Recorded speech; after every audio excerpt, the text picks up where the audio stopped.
bom dia. Bom dia, Coronel Neto, tudo bem? Tudo bem? Eu sou Leandro Passaia, quero te agradecer primeiramente por atender a minha ligação. O senhor fala com a imprensa pela primeira vez.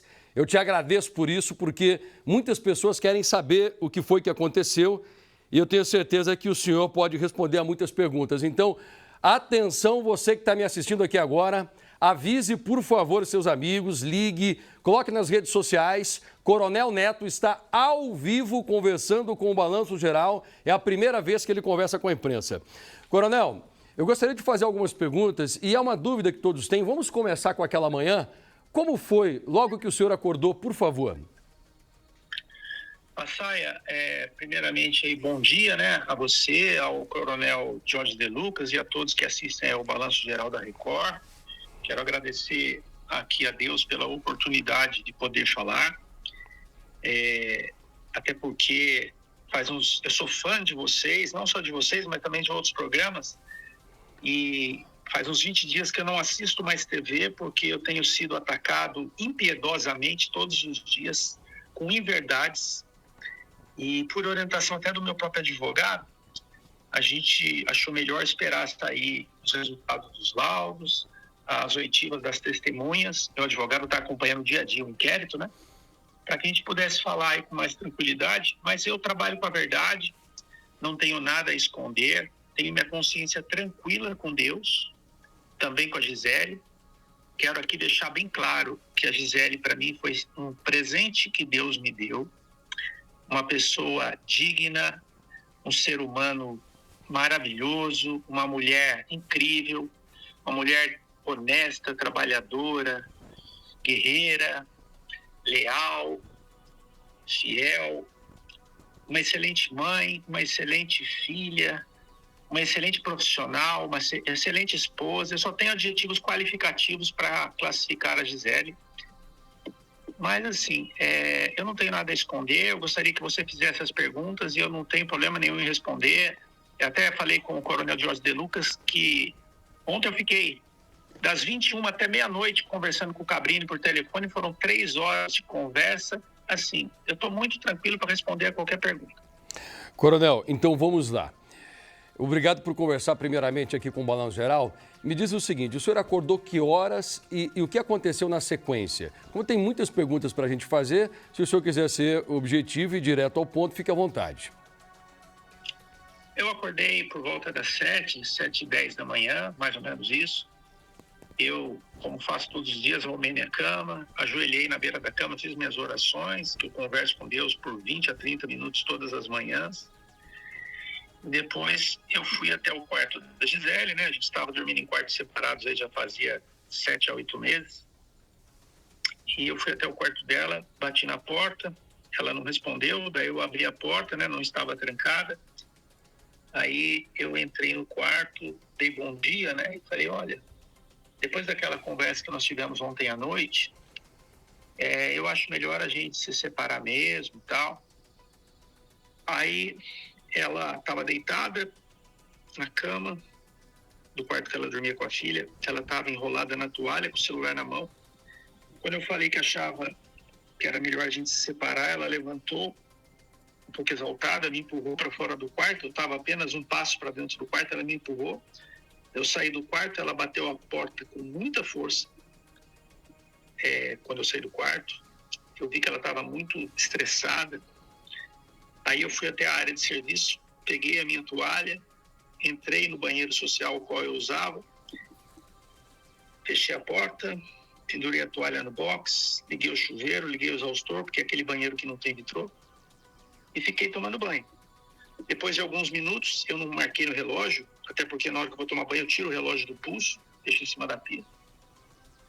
Mas depois de alguns minutos que eu estava no banho, eu escutei um barulho que eu não soube definir no primeiro momento se aquilo seria um tiro ou ela teria batido novamente a porta. O senhor disse que eram 7 horas quando isso aconteceu? Quando o senhor entrou no banheiro? Eu não marquei no relógio, porque eu ia entrar para trabalhar só meio-dia, né? Então eu acordei sem o relógio despertar, eu acordei depois das 7. Entendeu? Tá. Então, assim, mas eu estava no banho, escutei um barulho forte e eu não desliguei o chuveiro, eu apenas abri o box, Quando eu abri o box, eu destravei a porta por dentro, né? E abri um pedacinho da porta, assim, menos de um palmo. Pensei que ela estivesse em pé ali na porta do banheiro, querendo falar comigo. Talvez tivesse batido com a mão forte na porta, não sei. Aí, quando eu abri a porta um pouquinho, deu para ver. Aí ela estava caída no meio da sala, com a cabeça no chão. Tinha uma poça de sangue se formando ao redor da cabeça. E aquela cena, para mim, foi a cena mais traumatizante. A pior cena que eu já vi em toda a minha vida. Eu estou com 35 anos de polícia. Eu já participei de diversas ocorrências consideradas graves. Eu já participei de diversas ações policiais em crises. Mas aquela cena, para mim, foi a mais grave que eu vi em toda a minha vida. Ela caída no chão. E o senhor chegou para ajudar? Se aproximou dela? Não, é o que eu fiz. Eu não desliguei o chuveiro. Eu apenas vesti a bermuda que estava ali no banheiro, né? Não coloquei nem a cueca, eu vesti a bermuda direto, não desliguei o chuveiro. Eu peguei meu celular que estava sobre a pia. Eu saí do banheiro. A primeira coisa que eu fiz ao pegar o celular foi abrir a porta do apartamento, deixar 100% aberta, para que tivesse total transparência de tudo ali. Eu não estava querendo esconder nada. Eu me posicionei na porta do apartamento, do acesso ao hall dos elevadores, e liguei na sequência para o 193, que é o resgate do Corpo de Bombeiros, que foram os primeiros a chegar, inclusive. Liguei para o 92, para o SAMU. Liguei para o 90, policiamento. A minha voz estava muito embargada. Eu segurava o celular com a mão esquerda, que tremia muito, com a mão direita, tentando digitar o número ali, 193. Foi muito difícil. A minha voz, o atendente, isso tem gravação no Copom, tá? A minha voz, com certeza, estava ali trêmula, chorando. Eu estava quase que num estado de choque ali, ver aquela cena da minha esposa caída com um tiro na cabeça. E saía muito sangue. A primeira ligação que o senhor fez na ordem, essa é uma pergunta que nós sempre fizemos aqui. A primeira ligação que o senhor fez, então, foi para o Copom e depois para os bombeiros. Só depois o senhor ligou para o desembargador? Não, eu liguei para o 193 primeiro, o resgate do Corpo de Bombeiros. Depois eu liguei para o 192, para o SAMU. Depois eu liguei para o 190.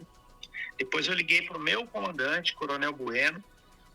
E por último, eu liguei para o meu amigo, Dr. Marco Antônio. E só um detalhe, a minha mãe faleceu dia 16 de dezembro com câncer em estado terminal numa clínica de idosos em São José dos Campos.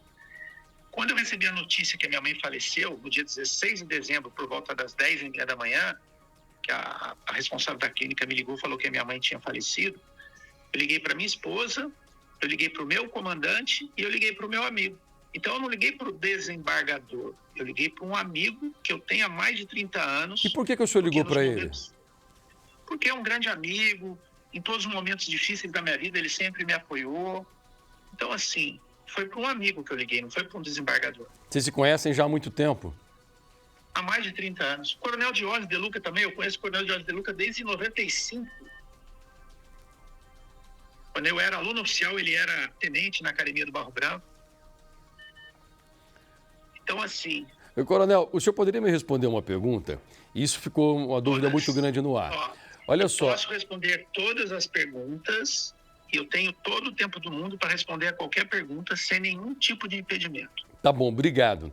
Naquela manhã vocês brigaram? Você e a Gisele? Não, nem na manhã e nem no dia anterior. Como é que o senhor explica que essa marca, por exemplo, no pescoço dela, porque agora sai um novo laudo no IML depois da exumação do corpo? Tá? Eu tenho todos os laudos. Sim. Eu tenho todos os laudos e assim, Passaia, eu não posso ficar aqui falando de laudos porque foi decretado o sigilo do inquérito, tá? Mas eu vou falar bem superficialmente para você entender. A Gisele e a filhinha dela, Gigi, eu nunca vi uma relação tão amorosa entre mãe e filha e mãe. Elas eram um grude. Elas viviam literalmente agarradas umas à outra. Na segunda-feira, dia 16 de fevereiro, 2 dias antes, eu estava trabalhando das 9 às 21 na Operação Carnaval, no CTA-NC. E a Gisele foi para o Parque da Mônica às 9 da manhã. E passou o dia lá até às 18 com a Giovana, com a Gigi. E a Gigi, eu lembro que a gente foi em vários parques de diversões juntos, nesses 4 anos que ficamos juntos. Fizemos 4 viagens para outros estados, inclusive. E sempre que a gente ia em parques, ela andava muito, depois de uma hora que ela estava andando, ela pedia colo para a Gisele. E a Gisele pegava ela no colo, ela punha as perninhas entrelaçadas na cintura da mãe e segurava a mãe pelo pescoço, com as duas mãozinhas no pescoço. E ali ficava, às vezes por 20, 30 minutos, até descansar as perninhas. Então, assim, eu posso falar isso subjetivamente, porque eu não estava lá, né?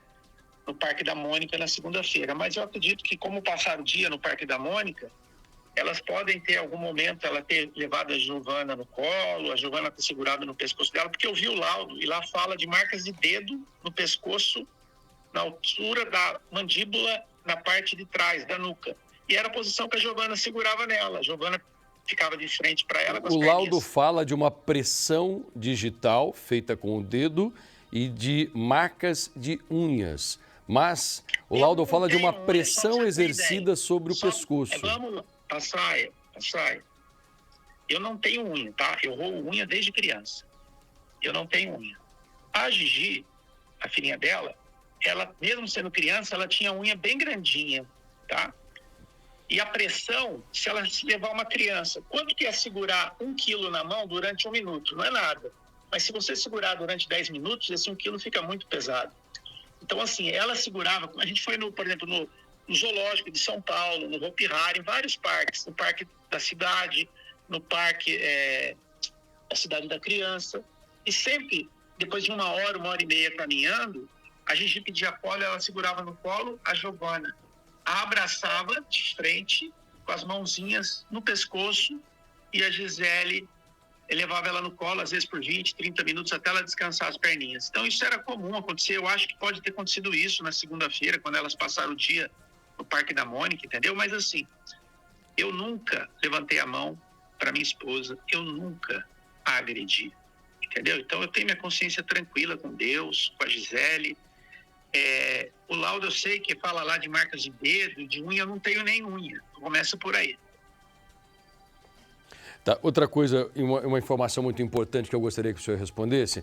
A sua vizinha, que é advogada, falou que ouviu um barulho muito forte, como se fosse um tiro, um estampido, e ela olhou no relógio e aquilo marcava 7 horas e 28 minutos. Só que a sua ligação para o Copom, para a Polícia Militar, foi apenas 29 minutos depois. O senhor demorou tanto assim para ligar para o socorro depois do tiro? Jamais. Eu tão logo. Primeiro foram 2 barulhos. O primeiro, quando a Gisele bateu a porta nas minhas costas, depois que eu saí do quarto.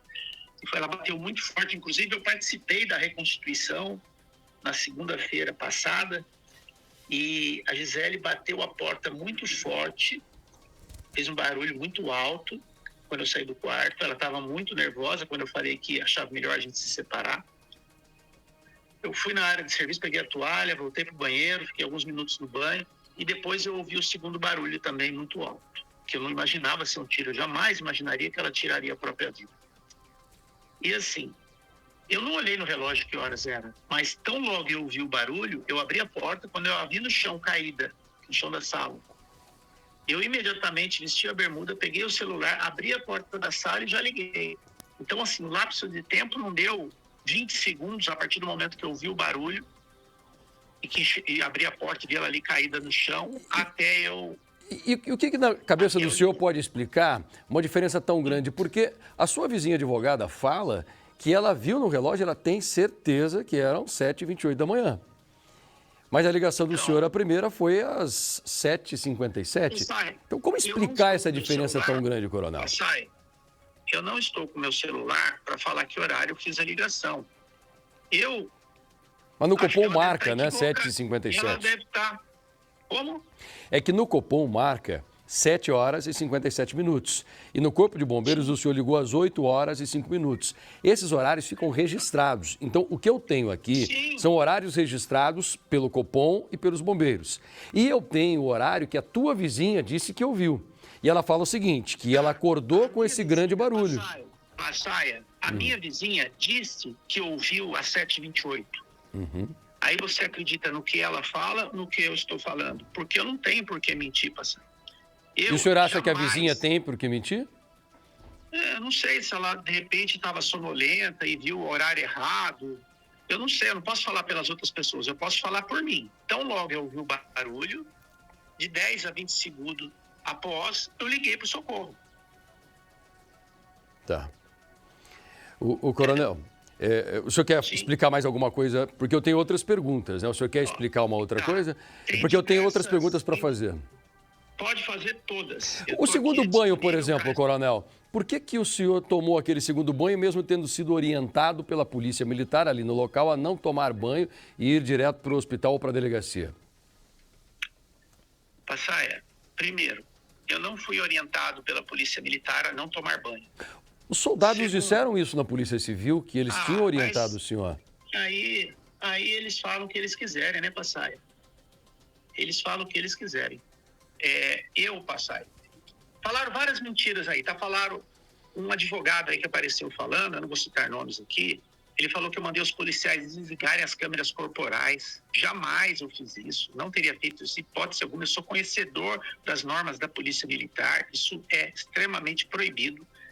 Então, assim, ele falou que eu mandei desligar as câmeras. Depois, na semana passada, ele deu entrevista no Fantástico, na Record, em vários canais, falando que o tiro teria saído de cima para baixo, numa diagonal descendente, e o laudo fala que foi de baixo para cima, numa diagonal ascendente.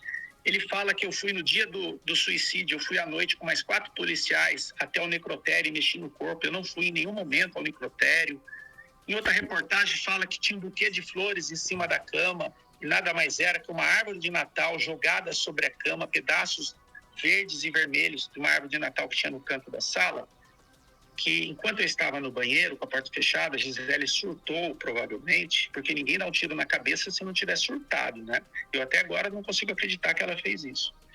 E ela provavelmente pegou essa pequena árvore de Natal que tinha ao lado do sofá na sala e jogou em cima da cama, e ali ficou pedaços da árvore com laços vermelhos, que na reportagem já falou seria um buquê de flores que ele foi dar para ela para reatar o casamento, e como ele não aceitou, ele foi e matou a esposa. Olha que absurdo. Falaram que, até um repórter falou assim, poxa, se ele é policial e ela também é, e ambos têm arma, por que ela usou a arma dele e não a dela? A arma dela nunca ela levava para casa, ficava na reserva de armas do quartel. Ela ia e voltava para o trabalho à paisana. Diante de tudo que o senhor falou, coronel, o senhor não foi no IML, então? Não fui nem. Não foi. Agora, lá no hospital, existe a informação de que o senhor foi e o senhor não subiu, o senhor ficou no estacionamento, é verdade? Eu fui junto com as 2 psicólogas do NAPS, Núcleo de Apoio Psicossocial da Polícia Militar, num veículo descaracterizado, um Toyota Etios branco, com isso filme. A gente chegou no Hospital das Clínicas por volta das 9, logo após eu sair do prédio. Depois a Gisele foi socorrida, eu fui para o Hospital das Clínicas. Aí a gente chegou no Hospital das Clínicas, 2 psicólogas foram junto comigo. A gente perguntou na recepção da emergência informações sobre ela. A mocinha falou assim, ela subiu para o centro cirúrgico, a gente não tem informações, ela está entubada e tem que aguardar aqui. Daí a gente voltou para o carro e ficamos no estacionamento até 12h40, quando o meu comandante, Coronel Bueno, veio até a viatura do NAPS, entrou na viatura, sentou ao meu lado, que eu estava no banco de trás, colocou as mãos sobre o meu joelho esquerdo e falou assim, Neto, a Gisele faleceu. Então eu não entrei no necrotério nenhuma vez, nem de dia, nem à noite. Tudo isso é mentira que estão falando. É assim, o advogado que está defendendo a família dela, não sei por quais circunstâncias, não estou aqui para julgar ninguém, mas ele está tentando construir uma narrativa para me incriminar, simples assim. Coronel, vamos entrar nesse aspecto, então, quando o senhor fala de uma tentativa de incriminá-lo. O senhor sofreu algumas acusações de soldados que são liderados pelo senhor dentro do quartel. Essas acusações, elas existem, certo? As acusações foram feitas, elas são reais. A acusação existe. O fato que me acusaram são inventados. E por que o senhor acha que o senhor sofreu tantas acusações assim? O Coronel Jones de Luca me conhece há 30 anos. Eu vou falar uma frase aqui do Capitão Nascimento. Na polícia, ou você se omite, ou você se corrompe, ou você vai para a guerra. Eu nunca me omiti, eu nunca me corrompi, eu sempre fui para a guerra. Ir para a guerra, significa fazer o serviço bem feito. Eu me dedico 200% ao trabalho. O meu horário de expediente é das 8 às 18. Eu sempre trabalhei 15 a 16 horas por dia. Eu sempre entrei 5h30 da manhã e saí 8h30, 9 horas da noite. Eu nunca cumpri horário. Eu sempre cumpri missão. O senhor trabalha bastante, então? Missão, como? O senhor trabalha bastante. O senhor acha que esse excesso de trabalho trouxe, em algum momento, para o senhor algum desequilíbrio emocional? Jamais. Sabe por que jamais? Porque, assim, eu não trabalho em excesso. Eu faço o serviço que tem que ser feito. O senhor falou 16 horas por dia, né? Eu acho que é uma carga horária excessiva. O senhor não acha? Depende para a capacidade do preparo psicológico de cada um. Só eu vou te dar um exemplo. Por iniciativa minha, há uma semana atrás, no dia 5 de março, eu solicitei ao meu comandante que o psiquiatra da Polícia Militar viesse fazer uma consulta comigo. Eu passei por uma consulta com o Dr. Flávio, psiquiatra da Polícia Militar, na sede do CPI 1, em São José dos Campos. Ele me avaliou durante 2 horas e emitiu um laudo dizendo que eu estou perfeitamente em meu estado psiquiátrico, sem nenhum tipo de sequela, sem nenhum tipo de problema, totalmente capaz de decidir pelos meus atos, sem nenhum tipo de distúrbio mental ou emocional. Então aquele vídeo da arma apontada contra a sua cabeça, aquele vídeo não é real? Não, aquilo lá é uma IA. Em 2023... Aquela imagem foi produzida artificialmente? Com certeza por pessoas maldosas. Eu vou pedir para colocarem aqui o vídeo mais uma vez, por favor, porque nós temos uma imagem do senhor colocando a arma contra a própria cabeça. Assiste aí o Domingo Espetacular, no dia que falaram sobre inteligência artificial, mostraram o Brad Pitt chegando no aeroporto do Rio Grande do Norte com uma camisa do Brasil. Parece real a imagem. Inteligência artificial é tão perfeita que parece real. E assim, para deixar bem claro, tá, Passari? De janeiro a dezembro de 2023, no primeiro semestre, de janeiro a junho, eu estava namorando com a Gisele. Em 29 de junho de 23, eu a pedi em casamento, nos tornamos noivos, lá na Basílica de Aparecida. No segundo semestre de 23, nós estávamos noivos. E no ano de 2023, de janeiro a dezembro, eu ficava a gente chama de laranjeira, né? Eu ficava dormindo no quartel de segunda a sexta. E a gente se falava por telefone todas as noites, ali por volta das 21, 21h30. Falava por ligação de WhatsApp, falava por mensagens. E era comum, às vezes ela fazia ligação para mim de videochamada durante a madrugada, para ver se realmente eu estava dormindo no quartel, porque ela sempre foi muito ciumenta. E aí... Mas a família dela está dizendo que foi o senhor que enviou esse vídeo para ela? Mas a mãe dela, ó, pega o Instagram da Gisele e olha lá. Todas as fotos ela tá de batom, de maquiagem, muito bem vestida. Tem fotos dela de biquíni. Assim, eu nunca restringi a Gisele de nada. Daí pegaram uma foto, olha que engraçado. Para não ser triste, né? Pegaram uma foto dela quando ela tinha 18 anos, da habilitação dela, quando ela não tinha feito ainda nenhum dos procedimentos estéticos, que ela fez 4 procedimentos de cirurgias estéticas. Pegaram uma foto dela com 18 anos, sem maquiagem, com o cabelo todo desarrumado, com o nariz grosso, que depois ela fez rinoplastia, deixou o nariz fininho, empinado. Pegaram essa foto dela e colocaram lá na matéria, no site aí, e saiu a matéria lá. A mãe da Gisele afirma que ele não deixava ela usar batom nem maquiagem. Mentira! Ela em todas as fotos, fardada, paisano, sempre muito bem vestida, sempre muito bem maquiada. Ela tinha pedido o divórcio para o senhor, coronel? Não. A família dela fala que ela queria se separar e o senhor não. A família dela fala o que eles quiserem. Eu agendei o ano passado, isso tem provas, com a advogada a doutora Fabiana, da Associação de Cabos e Soldados da Polícia Militar, em setembro, e outubro e novembro, 3 datas diferentes, com um intervalo de mais ou menos um mês entre uma data e outra. Eu agendei através da minha advogada, à época, a doutora Fabiana, inclusive ela está sendo ouvida essa semana como testemunha. Eu agendei 3 datas para o divórcio, nos meses de setembro, outubro e novembro. A minha esposa, ela não quis ir, ela não foi. O senhor tem como provar isso? Tem, lógico. Depoimento da advogada, ela está sendo ouvida como testemunha. E quem desmarcava era a sua esposa? O cartório também foi agendado, tá, Passai? E assim, quando foi em novembro, para você entender o contexto, eu tenho assunto aqui para 3 horas no mínimo, tá? Eu, em novembro, conversei com a Gisele. Eu falei, olha, a gente se ama, tudo, mas do jeito que tá, não tá legal. Eu acho melhor a gente se separar. Daí ela me falou assim, poxa, mas você sabe que eu tenho as dívidas para eu pagar. e você me ajuda. E se a gente se separar agora, eu vou ficar numa situação difícil. Eu falei, então pode fazer assim. Eu vou correr atrás para você, para arrumar uma vaga para você trabalhar na assessoria da Polícia Militar do Tribunal de Justiça. Então aquela vaga foi o senhor que arrumou? É isso que o senhor está dizendo? Eu que arrumei. Eu fui lá, falei com o Coronel Pimentel, chefe da assessoria. Conversei com o Tenente Coronel Angelini, subchefe. Conversei com o capitão agora é major, né? Era capitão Jacobinski, que é subchefe da assessoria. Conversei com amigos meus do judiciário e, graças a Deus, a gente conseguiu essa vaga para ela. O Coronel Pimentel mandou um ofício para o DSA-CG, que era a unidade que ela servia no quartel do Comando Geral, convocando ela para se apresentar a partir de março na assessoria do Tribunal de Justiça. Aí eu consegui essa vaga. Então essas vagas são por indicação, é isso, coronel? Sim, é banco de dados, né? Não tem, tem que fazer entrevista. No dia que ela foi fazer entrevista lá, inclusive, eu acompanhei. Então o senhor usou a influência do senhor para beneficiar a tua esposa, foi isso? Eu usei, não a influência, eu usei a minha dedicação e amor pela minha esposa para ajudá-la. O senhor aproveitou a sua influência. Porque o senhor me disse que conseguiu a vaga para ela, né? Eu consegui, daí apareceu uma tia da Gisele que eu nunca vi na minha vida, falando que a Gisele passou num concurso público para o fórum. Olha a ignorância das pessoas. Que a Gisele passou num concurso público para o fórum e ela ia sair da Polícia Militar, ia trabalhar no fórum, ia ganhar mais, ia conhecer pessoas novas, pessoas interessantes. E por isso eu estava com ciúmes e tirei a vida da minha esposa. E quando a família fala que o senhor controlava as redes sociais dela, é verdade?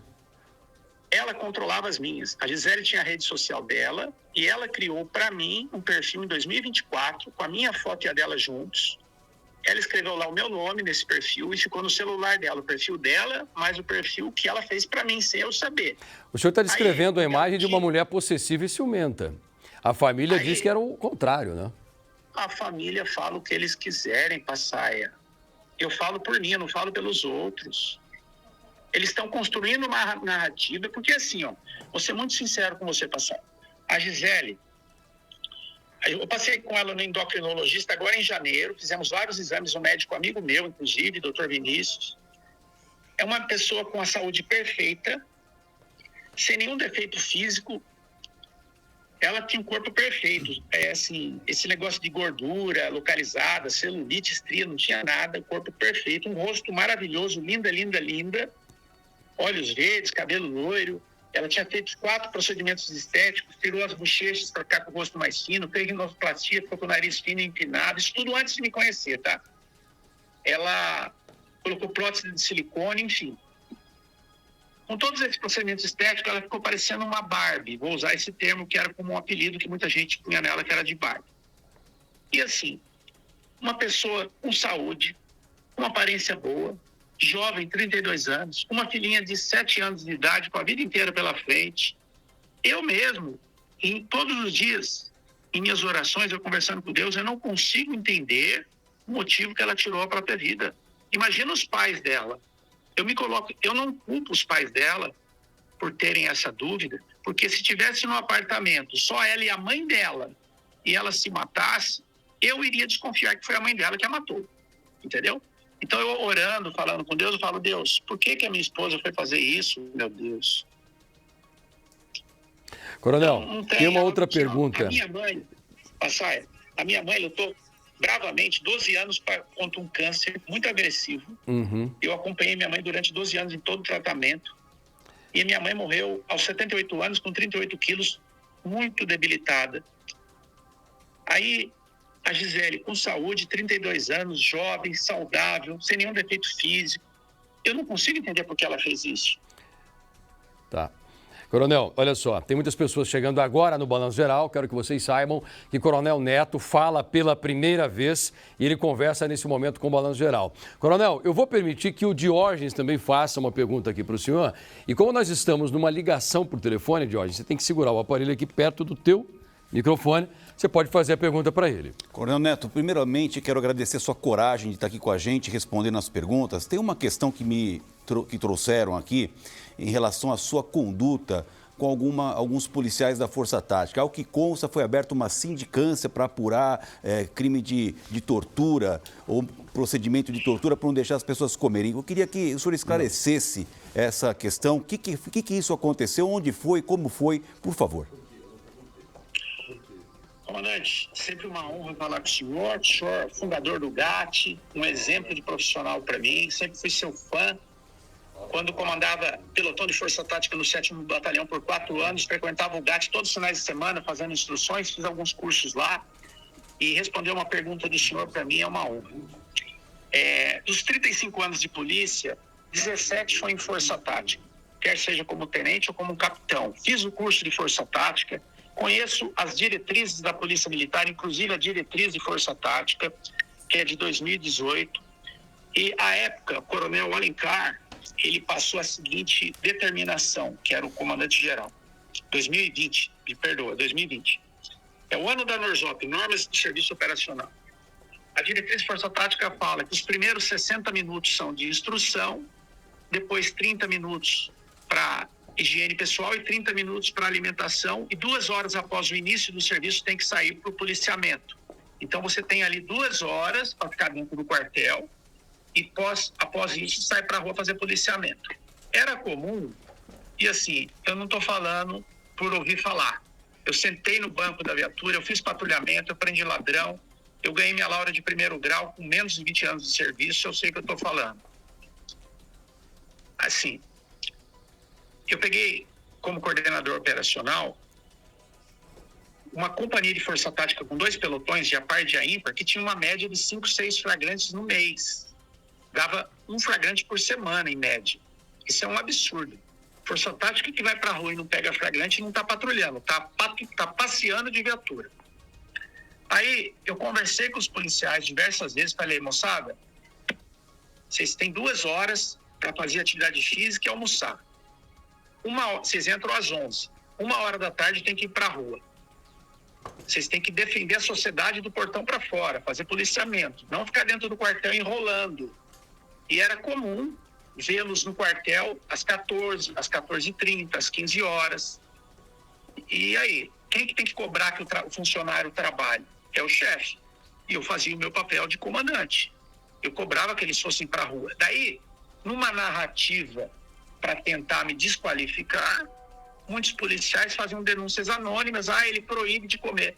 O senhor é formado em educação física, o senhor sabe melhor do que eu. Eu sou favorável que se alimente cada 3 a 4 horas, né? Para o corpo produzir ATP, adenosina trifosfática, para ter energia para trabalhar, porque se o policial não estiver alimentado, ele não consegue trabalhar direito.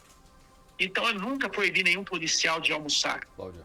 Só que tem horário para isso. Não dá para ficar enrolando no quartel. Então, eu falava, vocês entram às 11 da manhã, 1h da tarde tem que ir para a rua.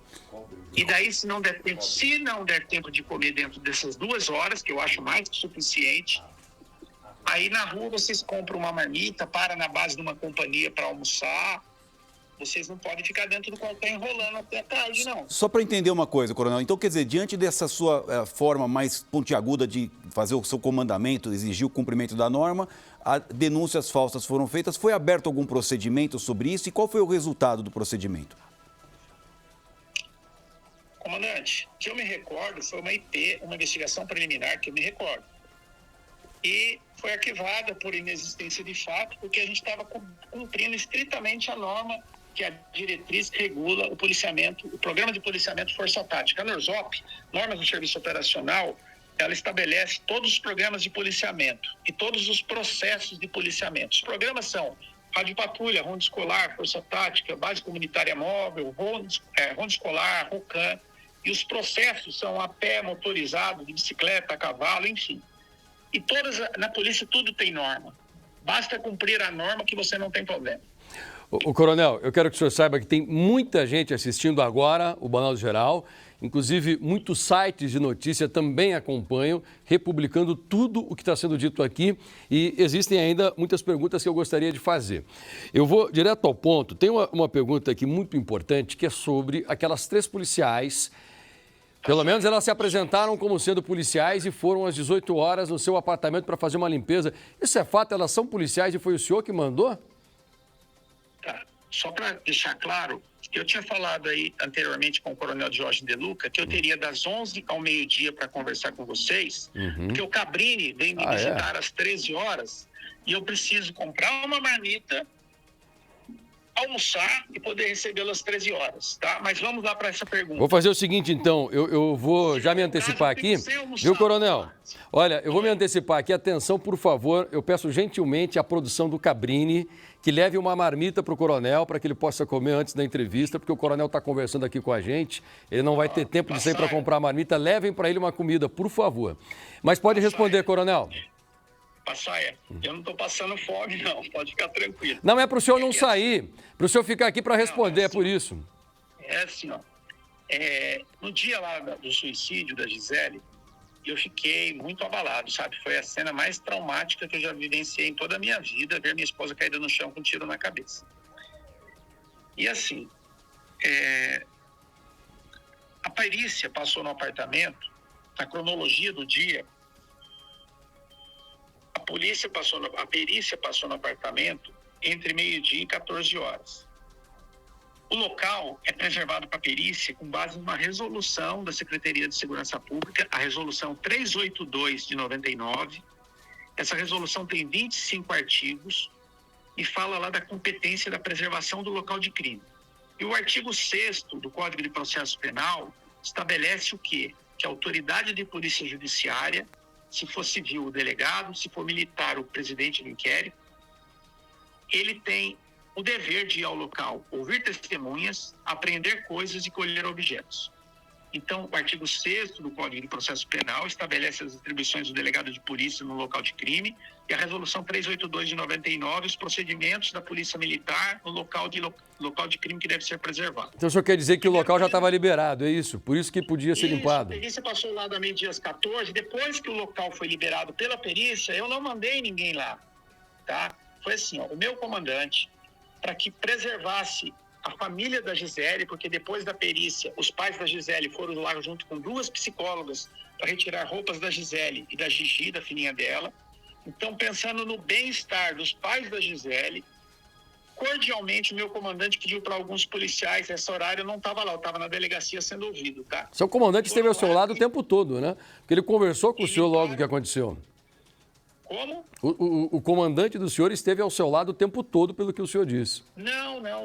Ele mora em Santos e eu encontrei somente no Hospital das Clínicas por volta do meio-dia, que naquele dia o expediente começaria meio-dia, então eu acredito que ele deve ter saído. Mas eu disse isso, sabe por quê, Coronel? Porque o senhor ligou para o comandante, o senhor me disse depois que a Gisele teria dado um tiro contra a própria cabeça, daí o senhor o encontrou no estacionamento do hospital e depois ainda o seu comandante mandou 3 policiais para que limpassem o seu apartamento. É por isso que eu disse que ele esteve ao seu lado o tempo todo.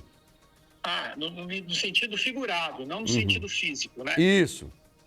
Tá. Porque depois, dependendo, faço essa, senhor. Eu fiz 3 cursos na área de comunicação, tá? Eu fiz o Comunicação Social da Polícia Militar quando eu era tenente, o Media Trainer quando eu era capitão e o porta-voz quando eu era major. Então eu entendo um pouquinho de imprensa e meu pai foi radialista durante 20 anos, tinha um programa em Taubaté chamado O Despertador da Cidade, na Rádio Cacique de Taubaté. E eu sempre tive muito orgulho disso e sempre admirei muito o pessoal da imprensa e muito respeito pela imprensa.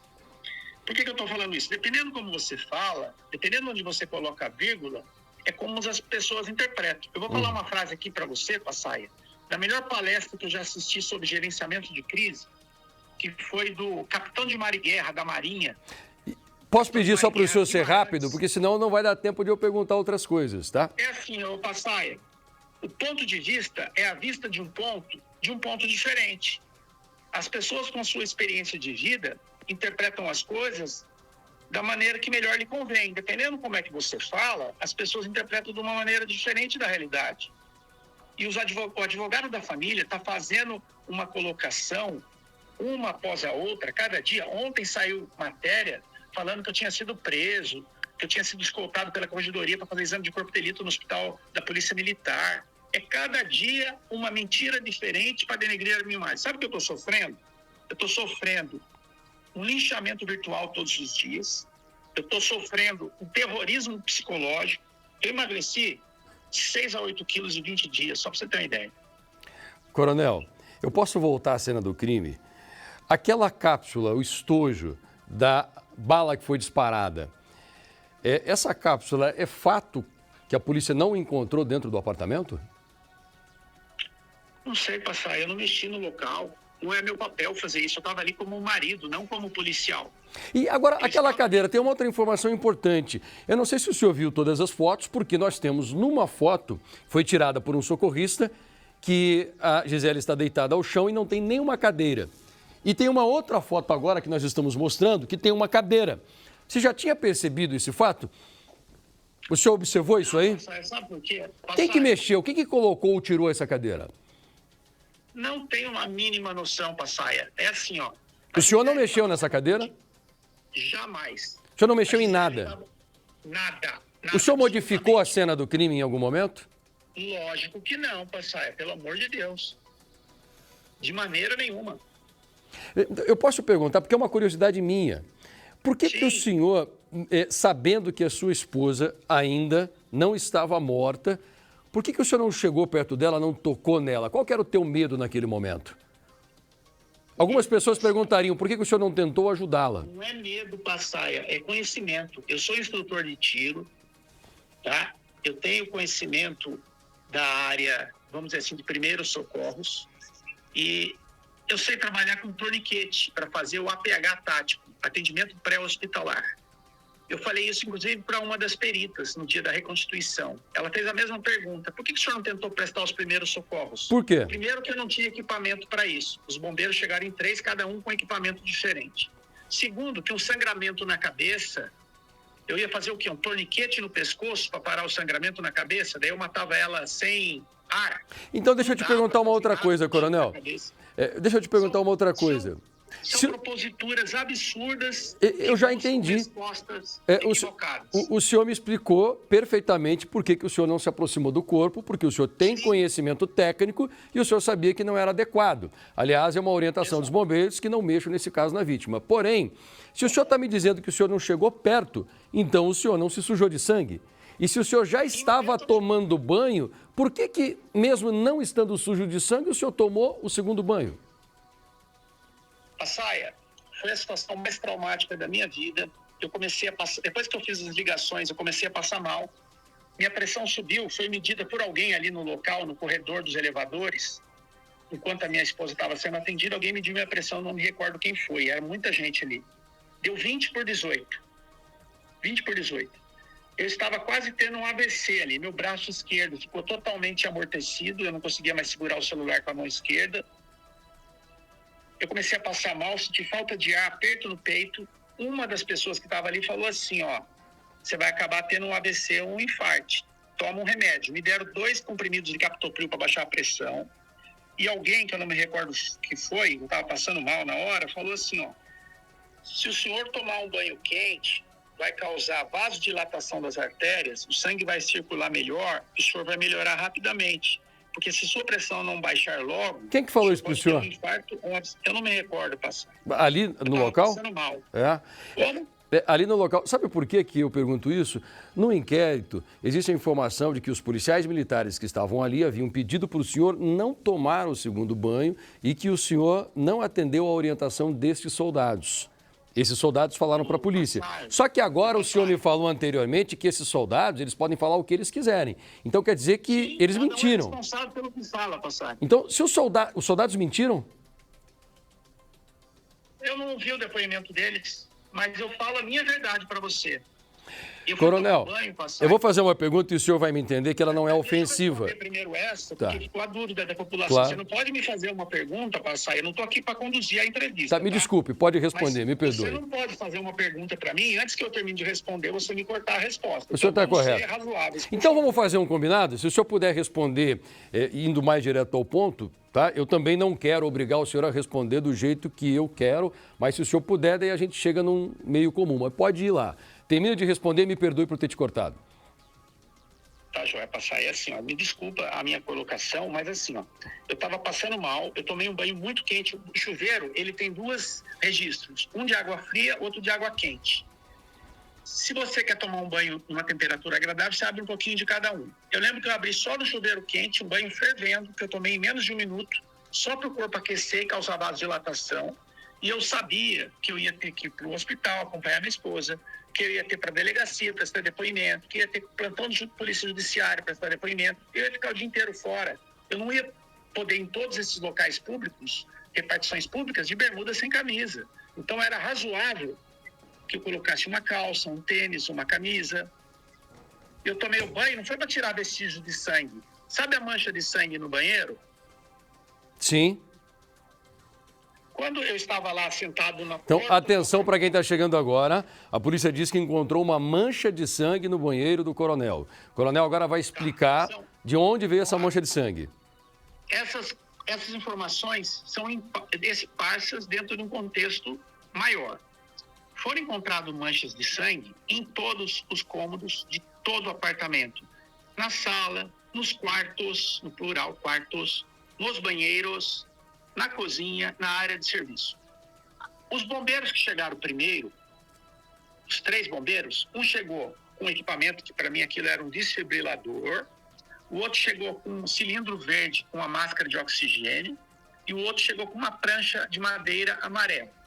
Quando eles passaram por mim, eles entraram, eu apontei onde estava minha esposa caída no chão da sala, eles colocaram essa prancha na longitudinal ao lado do corpo dela, um bombeiro segurou pelos pés, eles deixaram os equipamentos sobre o sofá, um segurou pelos pés, o outro segurou com as mãos embaixo da linha do quadril e da cintura, o outro segurou embaixo das axilas, no braço, próximo ao ombro, e ela estava sangrando muito na cabeça e no pescoço, o sangue escorria da cabeça para o pescoço e para os braços. Esse que segurou pelos braços, os 3 simultaneamente levantaram ela do chão, isso eu vi, tá? Levantaram ela do chão mais ou menos um palmo e a colocaram sobre a prancha de madeira que estava ao lado do corpo, para estabilizá-la e poder prestar o socorro de maneira adequada. Aí, o que segurou pelos braços, ao colocá-la sobre a prancha, ele foi até o banheiro que eu usei, ele entrou dentro do box com as botas dele sujas de sangue, porque quando ele segurou ela pelos braços para levantar, eu vi, ele pisou com os 2 pés sobre a poça de sangue que estava ao redor da cabeça dela. E a poça de sangue era do tamanho de uma bandeja de pizza, pelo menos.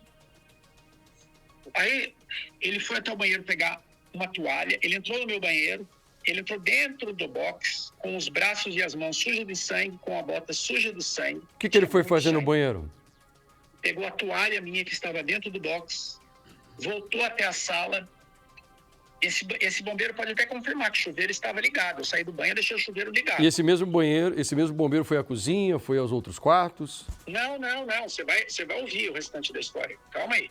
Aí ele voltou até a sala e eu vi ele com a minha toalha cinza de banho, secando o rosto dela, provavelmente para identificar onde era o ferimento.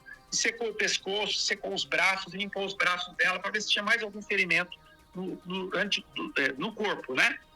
Eles limparam ela também ali no local, uma bisnaguinha com líquido transparente, que eu acredito ser soro fisiológico, né, para limpar o corpo, para identificar onde teria algum ferimento, e limparam ela com essa toalha.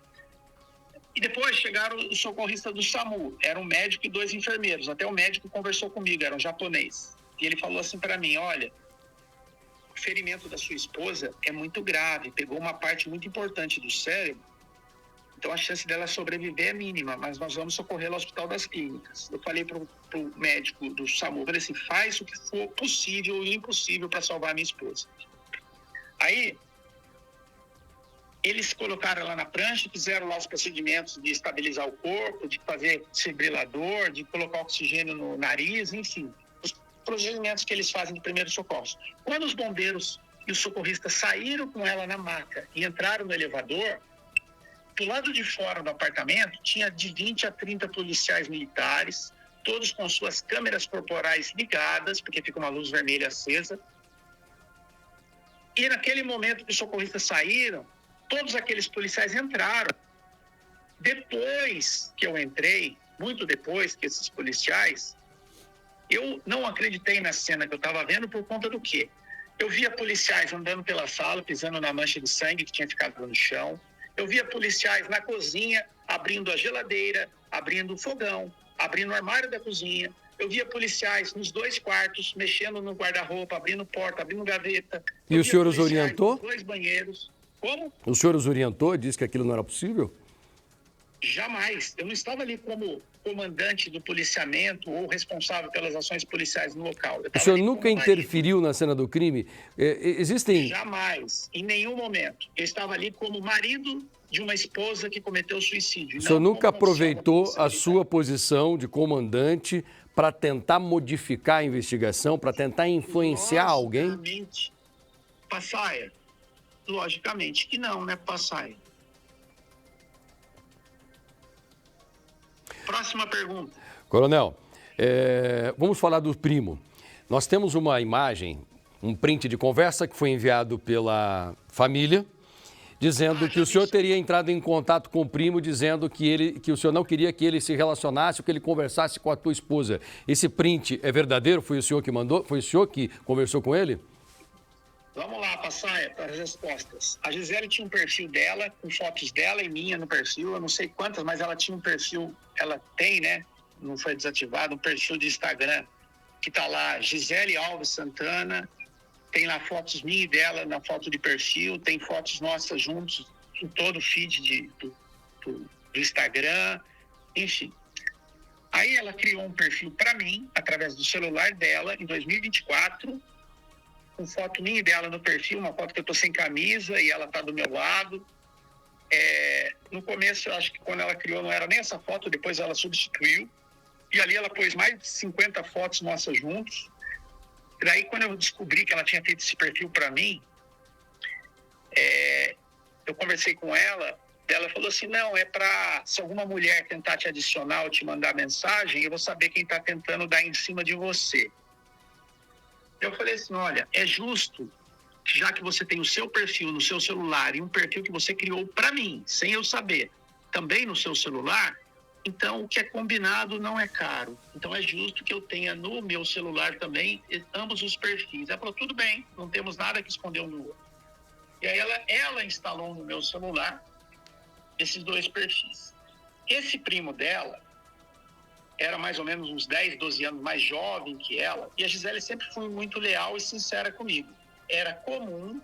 A Gisele tem aí, Passaia, pelo menos uns 10 a 12 amores platônicos, aquele pessoal que era apaixonado por ela. Um chegou até a escrever um livro de poesias para ela, só para você ter ideia.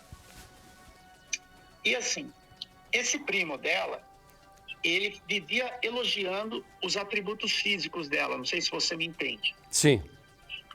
E ela, para não se indispor com o restante da família, em determinada vez, ela chegou para mim e falou assim, olha, amor, esse meu primo é gente boa, é bacana, só que ele é molecão, ele é jovem, ele é meio sem noção.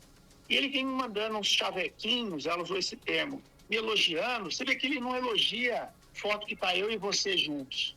Ele elogia só foto que eu tô sozinha, de biquíni. Então foi a Gisele que pediu para o senhor escrever isso aqui? Foi. Ela falou assim, você não consegue, de uma maneira sutil, dar um chega para lá nele, mandar uma mensagem para ele? Eu falei, lógico. E eu li a mensagem que postaram aí na internet e tal, tá mais ou menos assim, eu não lembro exatamente, mas tava mais ou menos assim, rapaz, irmão, eu chamo todo mundo de irmão, né? Falei, irmão, eu sei que você é primo da Gisele e tal, eu não me lembro exatamente, que isso acho que foi em janeiro de 25, se eu não me engano. Eu falei assim, irmão, não leva mal não, mas a Gisele é uma mulher casada, você fica aí mandando... Fevereiro de 2025. Então, foi mais ou menos janeiro, tá. Você fica mandando uns elogios para ela aí, fica chavecando. Ela é uma mulher casada, achava melhor você parar com isso, tá joia? Não tá legal. Ele respondeu, beleza, então. E morreu ali, entendeu o assunto? Eu acho que o tom, ele é um pouco mais agressivo, viu, coronel? Discordando um pouco do senhor, quer ver? Boa tarde, eu sou o marido da Gisele, eu tenho acesso às redes sociais dela e ela às minhas redes sociais. E que printei as conversas suas com ela. Acho que você está com muita conversa com a minha esposa. Então, meu amigo, se orienta, beleza? Depois, ele faz a justificativa dele e o senhor escreve, não importa, não quero que fique de conversa. Estamos conversados sobre isso e ponto final. Então, não foi assim tão amistoso. O senhor concorda comigo que o senhor ali deu um ritmo um pouco feroz? Passaia. Oi? Passaia. Oi? Você ouviu o áudio ou você leu a mensagem? Não, eu li a mensagem, mas é que eu interpreto assim pelas palavras que o senhor disse. Sabe por quê? É que eu não consigo, coronel, ler assim, quer ver? Se orienta, meu amigo. Eu consigo ler assim, se orienta, meu amigo. Passaia, Eu fiz um curso de negociação em 2004 do FBI, inclusive o coronel... E é o de comunicação. Se a gente for falar de curso, sobre a comunicação, a gente fala sobre congruência. E na congruência, o que existe? A palavra, o tom de voz, ele vai de encontro com a palavra. Então, aqui, pelo que o senhor escreveu, a congruência dele é um tom um pouco acima. Passaia, Pois não? é assim, depende do tom de voz que você usa, é a interpretação que as pessoas fazem. Em negociação, importa mais o tom de voz do que aquilo que você fala. Então, assim, eu fui muito tranquilo na minha fala. Se eu ler essa mesma frase que você está lendo para mim de uma maneira calma, a interpretação vai ser outra. Você leu num tom muito áspero, que dá a entender que a conversa foi áspera. É que palavras escritas dão essa abertura, né, coronel? O senhor não gravou um áudio, o senhor escreveu algo... Não, foi escrita. Então, assim, como o senhor escreveu, o senhor já deixou a abertura para que ele interpretasse desse jeito. Assim, E o senhor precisou mandar para algum outro homem também um chega para lá? Porque se o senhor mandou, essas coisas podem aparecer. O senhor quer falar aqui agora? O senhor chegou a conversar com outro homem para não ficar de conversa com a Gisele? Passaia, eu não vou ficar aqui com conjecturas, que eu me recordo não. Mas assim, a Gisele tinha muitos fãs. O senhor era um deles, né? O senhor se apaixonou por ela, se casou com ela? Eu era um deles, não. Eu era o 01. Isso, é verdade. Se eu me expressei mal, me desculpa. Eu só quis dizer que o senhor se apaixonou por ela. E acredito que não tinha o 02, 03... Eu também acredito que não. Pelo que o pessoal fala, ela sempre foi uma mulher muito decente. Sim, muito honrada, muito leal, não tenho nada que reclamar dela, não. Tá. E assim, Passaia, que eu me recordo não, mas era comum ela fazer alguns comentários comigo de alguns colegas de trabalho ou alguém assim mandar algum elogio, alguma mensagem. Ela sempre, quando alguém passava do ponto dos limites, ela bloqueava e me falava, eu bloqueei fulano porque eu achei que ele tá meio avançando o sinal vermelho e tal. Então a gente tinha muita lealdade um com o outro em relação a isso, entendeu? E eu confiava nela 100%. Coronel, tem muita gente chegando agora aqui ao Balanço Geral, são 12 horas e 37 minutos. Eu quero almoçar, Passaia, eu sei, coronel. Eu sei que o senhor quer almoçar, é que o Cabrini falou que está levando a marmita para o senhor, tá? E ele vai esperar um pouquinho mais. Aliás, eu quero aproveitar para dizer para vocês que o coronel, ele não quis aqui ligar a câmera porque ele foi muito fiel ao Cabrini. O Cabrini disse que iria fazer uma entrevista para o Domingo Espetacular, que vai ser agora, nesse domingo. E o coronel, olha, eu não vou ligar a câmera, eu vou ficar apenas aqui na voz. Mas é o Coronel Neto que estava com a esposa dele quando ela recebeu um tiro na cabeça. O coronel... tem mais alguma outra pergunta? Por favor, Cláudia, tem alguma pergunta que você queira fazer para o coronel? Vamos aproveitar rapidinho? Passaia. Você quer falar sobre a relação dela com o ex-marido? Passaia. Oi. Eu não estava com ela quando ela recebeu o tiro na cabeça. Eu falei no apartamento, né? Isso, coronel. Eu estava dentro do apartamento, tomando banho, com a porta fechada, quando ela deu um tiro na cabeça dela. Sim, e quando eu falei que o senhor estava junto, era dentro do apartamento, ficou subentendido. Eu não insinuei coisa que eu não tenho como provar. Só para você saber, meu amigo, só para você saber, tá? Eu não estou aqui para julgar as pessoas, não, pelo amor de Deus. Claro, nem eu. Eu não estou aqui falando como tenente-coronel, eu estou aqui falando como um marido que perdeu a esposa, que perdeu um ente querido de uma maneira muito traumatizante, foi uma tragédia familiar. Eu sinto, assim como os pais dela estão sentindo a perda da Gisele, assim como a filhinha dela está sentindo, assim como o irmão, assim como os amigos próximos e parentes estão sentindo, eu estou sofrendo um luto, vivendo um luto há 20 dias e o pior, além de sofrer o luto, eu estou sendo acusado de uma coisa que eu não fiz, tá joia? Então fica muito bem claro que o meu advogado, através do escritório dele, ele está fazendo uma pasta digital com dezenas ou centenas de imagens, de vídeos, de áudios, de redes sociais, de programas de TV, para que entre com ação por calúnia, que imputar falsamente crime a alguém é calúnia, por difamação, que falar publicamente mal de alguém é difamação, também é crime, e uma ação civil por danos morais, porque pro Brasil inteiro hoje eu sou um assassino, né? A verdade é essa. Todo mundo acredita que eu sou um assassino, infelizmente. E eu estou fazendo as perguntas que eu acho que as pessoas têm dúvida, né? Então é uma oportunidade também, obviamente, do senhor se explicar. Quer ver uma outra dúvida, viu, Coronel, que as pessoas falam?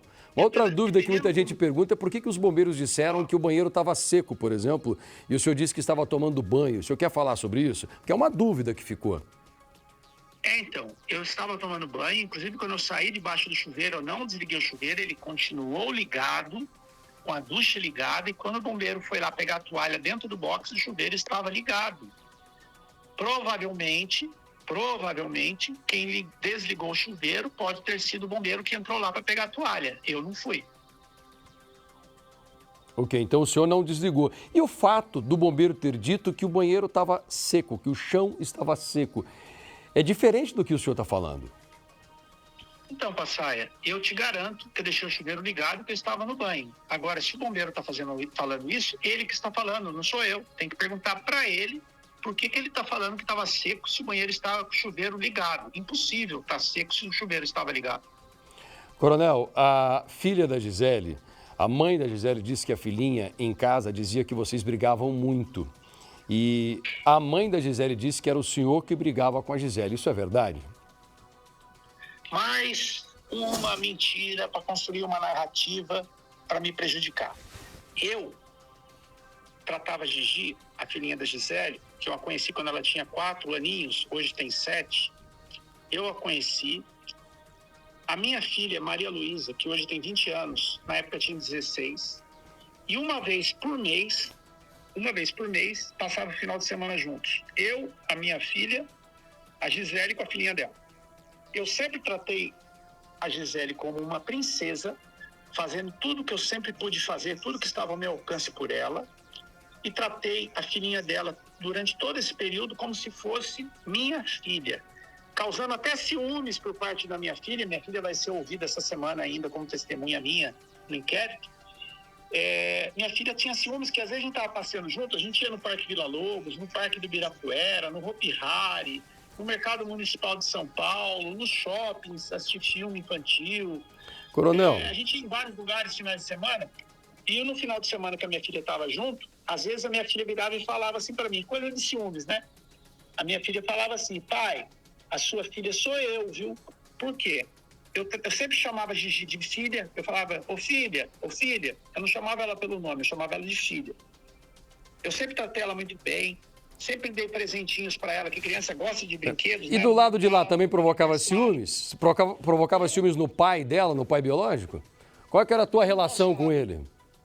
Eu não tenho relação nenhuma com ele, ele não me diz respeito. O que eu sei da vida dele foi as coisas que a Gisele me falou, e eu não falo das pessoas por ouvir falar.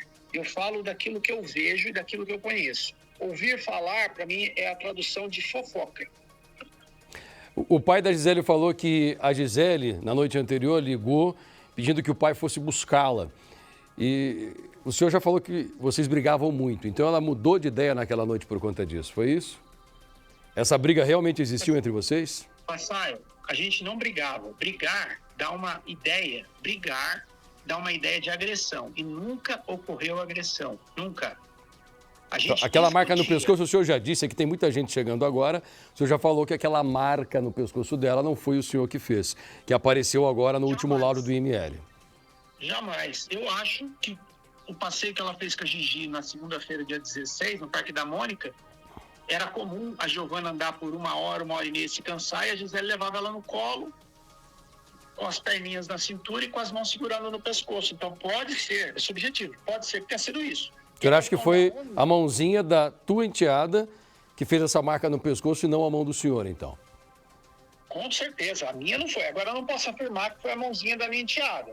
Ô, Coronel, eu sei que o senhor precisa almoçar. A minha não foi. Eu sei, o senhor tinha combinado comigo até às 12h30, eu estou até aqui às 12h44. Mas então... até meio-dia. Ah, então eu passei 44 minutos. Vamos colocar as coisas corretamente, Passaia. Tá bom. O senhor gentilmente me deu mais 44 minutos. Então, eu sei que eu tenho que encaminhar aqui ao final.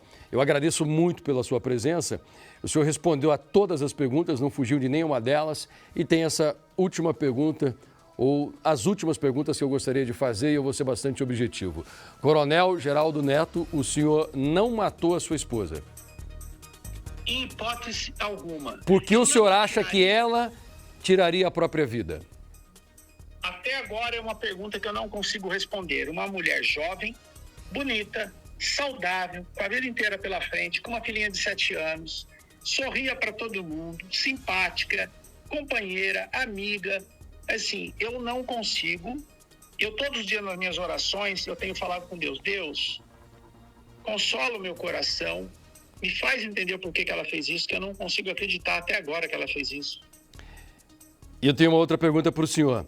Então, por que mesmo os bombeiros tendo dito que o chão estava seco e o senhor falando o contrário, e os policiais tendo dito que pediram para que o senhor não tomasse banho e o senhor está dizendo o contrário, por que nós deveríamos acreditar que é o Coronel Neto que está falando a verdade o tempo todo? Passaia, vocês não têm que acreditar. As provas sobre os fatos, elas são no processo e nos autos do inquérito, não são na imprensa. Mas por uma questão ética, de falar a verdade, eu trabalho com a verdade, eu não tenho nada a esconder, eu estou falando a verdade, o que realmente aconteceu, tá? As pessoas têm inventado coisas como o buquê de flores em cima da cama, que na verdade era a árvore de Natal desmontada, que ela usou a minha arma e não a dela, porque a arma dela ficava no quartel e não em casa, porque eu mandei os policiais desligar a câmera, e em momento nenhum mandei ninguém desligar a câmera, porque o banheiro estava seco, estava molhado realmente, o chuveiro estava ligado, porque o policial não queria que eu entrasse no banho, e eu entrei, eu já expliquei, e o policial não me impediu em nenhum momento. Eu não estava ali como tenente-coronel da polícia, eu estava ali como morador do apartamento, como marido da esposa que cometeu suicídio. Eu não tenho nada para mentir, eu não tenho nada para inventar, eu trabalho com a verdade, eu tenho minha consciência tranquila. O Diógenes, você tem uma última pergunta para fazer, Diógenes, por favor? Não, Passaia, eu acho que agora temos que deixar o espaço para o Cabrini, que vai entrar com ele aí, foi acertada essa entrevista. Eu quero só agradecer.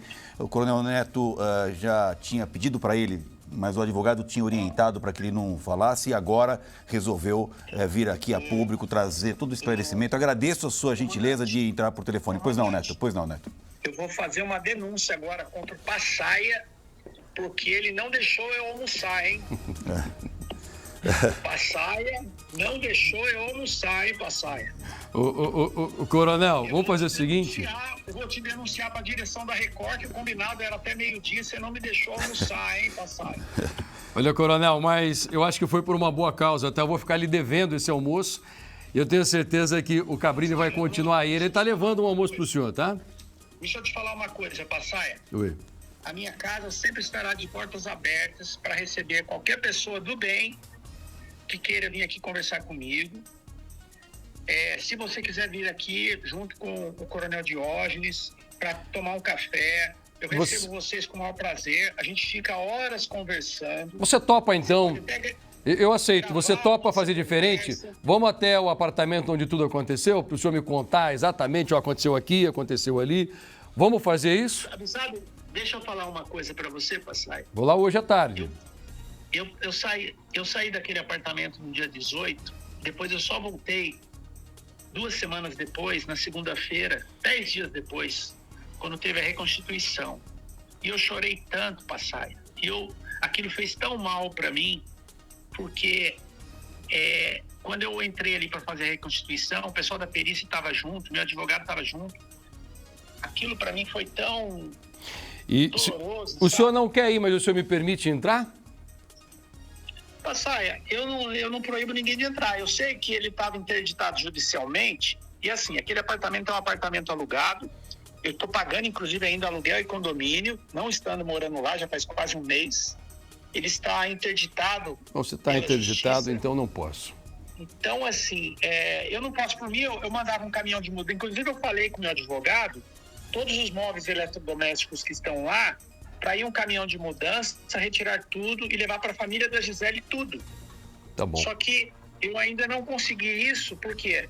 Porque para mim eu quero tirar tudo de lá, entregar todos os móveis eletrodomésticos como doação para a família da Gisele, se eles quiserem receber, devolver aquele apartamento, porque Você concorda comigo que a lembrança que eu vou ter dali vai ser dessa cena traumatizante que eu vivi no dia 18 de fevereiro?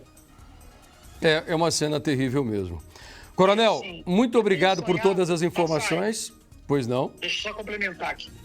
A Gisele é uma pessoa incrível, um ser humano maravilhoso, que Deus me presenteou, mas que Deus também a levou, porque eu acho que nada acontece senão por vontade de Deus. Eu não consigo entender porque ela tirou a própria vida, mas Deus permitiu que isso acontecesse, né? E assim, a imagem que eu tenho dela é de uma pessoa feliz, sorridente, alegre, do bem, uma pessoa incrível, e essa lembrança que eu quero levar para o resto da vida. E assim, quando eu fui fazer a reconstituição lá, a gente teve que, até uma policial civil, ela fez às vezes como se fosse a Gisele na cama e depois contracenando na sala, na hora que eu encontrei ela caída, enfim, aquilo para mim foi muito doloroso de sentir. Só Deus sabe a dor que eu estou sentindo. E as pessoas, eu vi um comentário aí maldoso, não, vários, né? Falando assim, ele não está preocupado com a mãe dela, com a filha dela. Todos os dias nas minhas orações, eu peço a Deus para confortar o coração e a mente do pai, da mãe, do irmão, da filha, do ex-marido, dos amigos, dos familiares, de todas as pessoas que a amavam e que estão sofrendo, assim como eu, a dor da perda. E assim, eu não sei quanto tempo essa tristeza vai durar, mas a lembrança vai ser para sempre. E a lembrança que eu quero ter é de uma pessoa feliz, sorridente, alegre, que me ensinou muito o que é ser um ser humano de Deus, o que é ser uma pessoa humilde, o que é ser uma pessoa... A Gisele me ensinou muito, muito, muito o que é ser uma pessoa do bem. Coronel Neto, mais uma vez, muito obrigado. O senhor não se furtou de nenhuma pergunta, deu todas as respostas e eu acredito que esse caso ele vai ser esclarecido pela polícia. Nós acreditamos que com todas as investigações, todos os exames, todos nós vamos descobrir a verdade, tá bom? Posso falar a última coisa? Claro. Cabrini está chegando aí. A Gisele, ela tinha muitos conhecidos, mas amigos mesmos, eu posso falar os nomes das pessoas aqui, sabe? Ontem, eu escrevi uma carta de 39 folhas do próprio punho, que eu comecei a escrever às 8 da manhã, parei para almoçar e terminei de escrever às 5 da tarde. Essa carta eu escrevi para entregar para algumas pessoas que eram especial na vida da Gisele, e por ser especial na vida da Gisele, também são especiais na minha vida. Eu posso até que falar os nomes, que essas pessoas era quem ela falava para mim, que essas são realmente minhas amigas e meus amigos. Os demais são só colegas. A sargento Sheila, que trabalhava com ela no DSACG, na seção de logística. A sargento, que ela chamava de Madi, eu acho que o nome é Madalena, ou Madalene, Madi, que inclusive a gente foi treinar juntos algumas vezes, eu, a Gisele e essa moça, que na época era cabo, se não me engano, que trabalhava com ela no QG, hoje eu não sei onde está trabalhando, mas ela gostava muito dessa moça, Madi. A Lira, que é uma sargento também, amiga dela, amicíssima, foi inclusive nossa madrinha de casamento, a Lira. A Camila Andrade, que é uma amiga dela, parceira, fizeram escola de soldados juntos, gosto muito dela. Fomos juntos no aniversário da Camila, uma vez, eu e a Gisele fomos no aniversário da Camila Andrade, salvo engano, trabalha no 32M, a Lira trabalha na corregedoria, a Madi, salvo engano, está na diretoria de pessoal, salvo engano. São todas amigas, né? No QG. A Dani, que ela chamava de mãe, Dani, que trabalha no 38M, a Dani, é muito amiga dela, ela chamava a Dani de mãe e a Dani chamava ela de filha, inclusive os aniversários que fizemos no prédio, a Dani foi em todos. Coronel. Um amigo dela, que ela tinha um carinho muito grande, o Ribeirinho, do 38M, então essas pessoas, eu não tenho contato deles, eu não consigo falar com eles, mas eu fiz uma carta e gostaria de ter a oportunidade de entregar uma cópia para cada um, para que eles lessem aquilo que eu escrevi, do que foi a minha vida junto com a Gisele nesses últimos 4 anos. E eu sei que essas pessoas eram importantes para ela, e se foram importantes para ela, são importantes para mim também. Coronel. Esqueci a cabo Silmara, amicíssima dela, Silmara, amicíssima da Gisele. Ok. Obrigado pelas informações, pela entrevista. Estou aqui há 1 hora e 14 minutos com o senhor ao telefone. Obrigado de verdade, tá? Neto, muito obrigado pela sua coragem e pela sua entrevista. Vamos ligar por aqui, tá? Vamos lá, minha gente, são 12h55 e tem gente chegando agora. Eu quero falar para vocês que, como eu estou há 1 hora e 14 minutos, algumas pessoas até começaram a enviar perguntas. Olha, por que você não pergunta isso ou aquilo? Mas várias perguntas que foram enviadas por telespectadores eram aquelas que nós já tínhamos feito no começo. É por isso que eu vou pedir para o pessoal pegar as principais partes, uma entrevista muito longa, as principais partes para quem não pegou ainda. E ainda hoje a gente volta a esse assunto aqui no Balanço Geral.